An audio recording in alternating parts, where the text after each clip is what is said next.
اور آج 20 جنوری اور رانا شمیم پہ فرد جرم عائد ہوئی اور دیگر ملزمان انصار عباسی، میر شکیل الرحمان اور عامر غوری پہ فرد جرم مؤخر ہوگی۔ یہ رانا شمیم کا ایفیڈیوٹ کن حالات میں بنا، کہاں پہ بنا؟ لندن سے ہمیں جوائن کر رہے ہیں عرفان ہاشمی، جنہوں نے اس حوالے سے سٹوری بھی کی تھی اور اب ایک آڈٹ فورنزک بھی کروایا ہے، فورنزک آڈٹ کروایا ہے اس آڈیو کا۔ عرفان ہاشمی صاحب، بہت شکریہ ہمیں جوائن کرنے کے لیے۔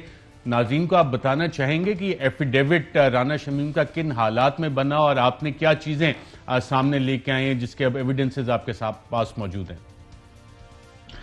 بہت شکریہ سر، آفٹر لانگ ٹائم آپ سے اس طرح ٹیلی ویژن پہ ملاقات ہو رہی ہے۔ دیکھیں، یہ جو جہاں تک چارلز قدری اور رانا شمیم صاحب کا تعلق ہے، یہ لندن کے اندر سائن ہوتا ہے اور جن حالات کے اندر یہ اسے سائن کیا گیا وہ بھی اب بہت سسپیشیس ہو گئے۔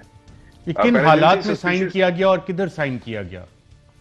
سر، اس میں جو ہمارے پاس جو سب سے پہلے دن سے اطلاعات تھی 10 نومبر 2021 کو کہ رانا شمیم صاحب لندن میں آئے اور ان کی شاید ملاقات بھی ہوئی، اور لیکن کوئی ایسی چیز موجود نہیں تھی جس سے ثابت یہ کیا جا سکتا۔ جب ہم نے یہ ایویڈنس سیکیور کیا اور میں نے 26 دسمبر 2021 کو یہ خبر دی، تو اس کے اندر ان ایویڈنسز کی روشنی میں یہ پتہ چلتا ہے کہ رانا شمیم صاحب برطانیہ آتے ہیں، اور ایویڈنسز کی روشنی میں یہ پتہ چلتا ہے کہ انہوں نے یہ ماربل آرچ میں جو نواز شریف صاحب کا دفتر ہے یہاں پر اسے سائن کیا، اور جو اپنی سٹیٹمنٹ کے اندر چارلز قدری یہ کہتا ہے کہ یہ جو جج تھا وہ یہ ماربل آرچ کی بلڈنگ کے اندر موجود تھا، اور جو اس کے ارد گرد لوگ موجود تھے وہ جانتے تھے، ان کے چہرے کے تاثرات سے پتہ چلتا تھا کہ شاید کچھ بہت ہی بڑا ہونے والا ہے جس کا فائدہ ڈائریکٹلی نواز شریف صاحب کو پہنچے گا۔ اور اس نے ان ایویڈنسز کے اندر یہ بھی بات سامنے رکھی کہ I will make you the head جج، یعنی یہ کوئی آفر کی گئی۔ بالکل ٹھیک ہے، آپ نے کہا کہ ماربل آرچ نواز شریف صاحب کے دفتر میں انہوں نے اس ایفیڈیوٹ کو رانا شمیم صاحب کے سرٹیفائی کیا، تو وہاں پہ لوگ کون کون سے موجود تھے اور کیا اس حوالے سے آپ نے، کیونکہ ماربل آرچ میں حسن نواز یا حسین نواز اکثر وہاں پائے جاتے ہیں، تو آپ کے پاس کوئی شواہد ہیں کہ حسن نواز یا حسین نواز بھی موجود تھے جب یہ ایفیڈیوٹ رانا شمیم نے وہاں پہ باقاعدہ طور پہ چارلز قدری سے سرٹیفائی کروایا؟ دیکھیں ارشد صاحب، جو ایویڈنس ہمارے پاس موجود ہے وہ بہت ہی کلیئرلی یہ بتاتا ہے کہ یہ سب کچھ ماربل آرچ میں ہوا۔ چارلز قدری نے جو سٹیٹمنٹ دی اور جو ایویڈنسز کے اندر وہ یہ بتاتا ہے کہ جو وہاں پہ لوگ موجود تھے وہ بہت ہی اہمیت کے حامل تھے۔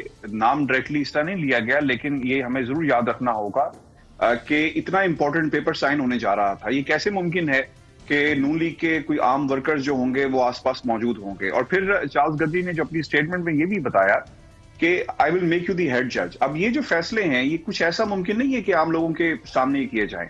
اس تناظر میں نے حسن نواز کو بھی میسج کر کے ان کے لیے جو کانفیڈینشیل سوالات ہیں ان کو بھیجے اور پوچھا کہ کیا وہاں پہ موجود تھے، آپ کا موقف کیا اس حوالے سے؟ تو انہوں نے مجھے جو جواب دیا وہ یہ کہتے ہیں کہ what a waste of time and space. اس کے بعد انہوں نے بلاک کر دیا، یعنی انہوں نے جواب نہیں اس حوالے سے دیا، کیونکہ ہمارے پاس اطلاعات کچھ ایسی تھی کہ کچھ قریبی لوگ موجود ہوں گے۔ کیونکہ ہمیں یہ بھی یاد رکھنا ہے کہ اگر اتنا بڑا فیصلہ کیا جا رہا ہے تو اس میں یہ قطعی ممکن نہیں ہے کہ عام لوگوں کو شامل کیا جائے گا۔ اور چارلز قدری کی جو گفتگو ہے اس سے پتہ لگتا ہے کہ یہ گفتگو لمبی ہوئی ہے، جس میں وہ شخص جس کا پاکستان کی سیاست سے کوئی تعلق نہیں ہے، وہ سمجھتا بھی نہیں ہے، لیکن وہ یہ ضرور سمجھ گیا کہ کچھ ایسا ہو رہا ہے، کچھ ایسی آفر آن دا ٹیبل موجود ہے جو دی گئی یا کہا گیا کہ جناب I will make you the head جج۔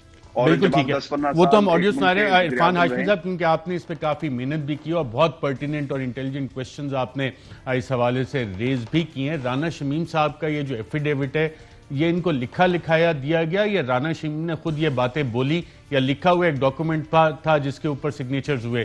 یہ کچھ معلوم ہو سکا ہے ابھی تک؟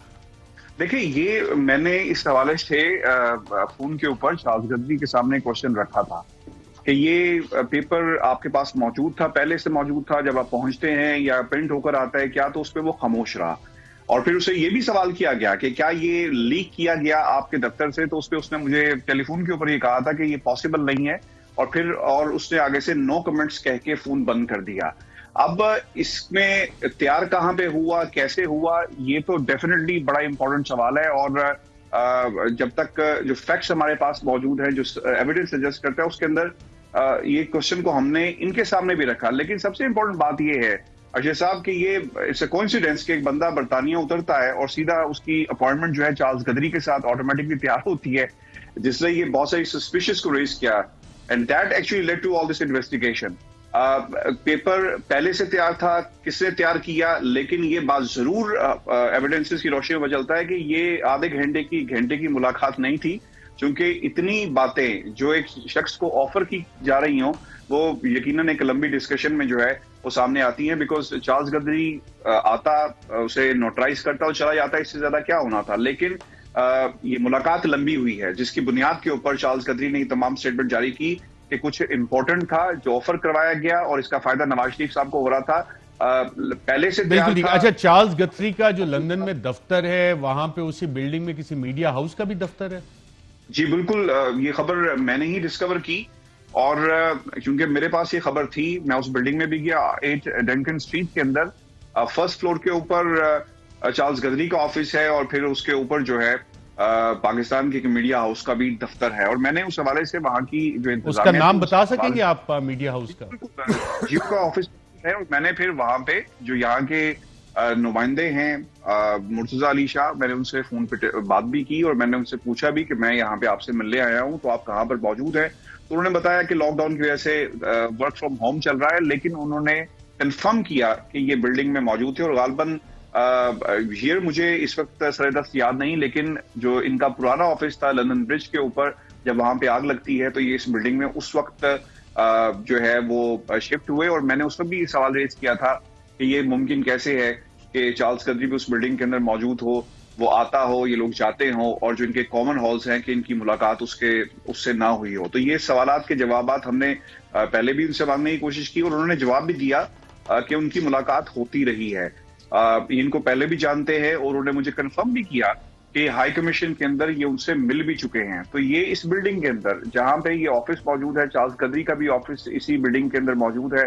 اور یہ تمام چیزیں 8 ڈنکن اسٹریٹ جہاں پہ چارلز گدری ہیں اسی بلڈنگ کے اندر یہ اسی جو ٹیلی ویژن ہے ان کا دفتر بھی جو ہے وہ موجود ہے. عرفان ہاشمی صاحب، بہت شکریہ اتنی انفارمیشن ہمارے ساتھ کرنے کا. انشاءاللہ آپ سے مزید بھی آپ کی تحقیقات سے مستفید ہوتے رہیں گے. بہت اچھی رپورٹنگ آپ وہاں پہ کر رہے ہیں. ناظرین، یہاں پہ ایک وقفہ لیتے ہیں، وقفے کے بعد دوبارہ آپ خدمت میں حاضر ہوتے ہیں.